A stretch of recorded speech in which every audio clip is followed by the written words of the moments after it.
रंगारी बदकचाळ सार्वजनिक गणेशोत्सव मंडळ आपलं 86वे वर्ष साजरं करते। दरवर्षीप्रमाणे यावर्षीही पौराणिक महात्म्य सांगणारी गोकर्ण महाबळेश्वर ही कथा देखावा स्वरूपात साकारण्यात आली आहे। या संदर्भात रंगारी बदकचाळ सार्वजनिक गणेशोत्सव मंडळाचे सरचिटणीस आणि अध्यक्षांशी बातचीत केली। आमचे प्रतिनिधी उमेश करंजकर यांनी पाहूया।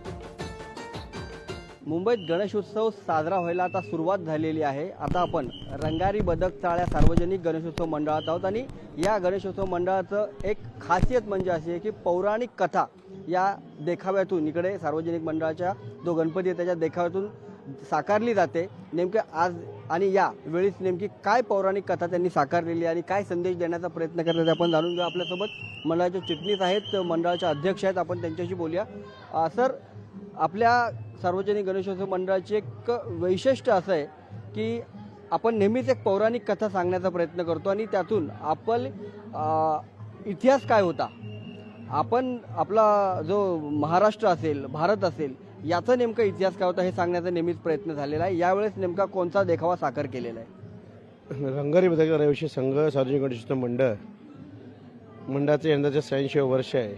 गेली 85 वर्ष मंडळाने रामायण, महाभारत, गणेश पुराण, विष्णू पुराण या हिंदूंच्या धर्मग्रंथ याची कथानक या ठिकाणी साकार करून या कथानकाच्या माध्यमातून एक जनजागृती, एक चांगला संदेश या ठिकाणी देण्याचा प्रयत्न केलेला आहे।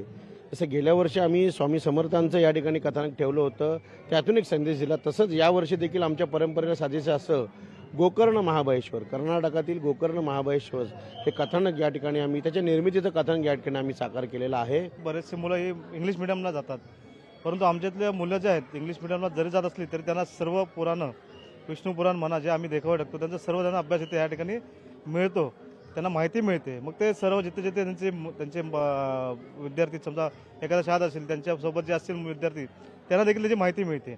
मग ते देखील आमच्याकडे आवर्जून इकडे बघायला येतात। आपला जो ऐतिहासिक वारसा आहे किंवा आपली पौराणिक जे महात्म्य आहे ते तरुणांपर्यंत पोहोचावं यासाठी हे मंडळ सातत्याने प्रयत्न करत असतं आणि हा सगळा जो देखावा आहे तो यावर्षी ज्याप्रमाणे त्यांनी सादर केलेला आहे तसं गेले अनेक वर्ष, म्हणजे आता हे 86वे वर्ष आहे, 86 वर्षापासून ते लोक याप्रमाणे जो एक पौराणिक महात्म्य आहे ते दाखवण्याचा प्रयत्न होतोय तो आपल्या देखाव्यातून करताना दिसत आहेत। उमेश करंजकर, लोकशाही मराठी, मुंबई। लोकशाही मराठी ऐका, पहा, जागरूक रहा।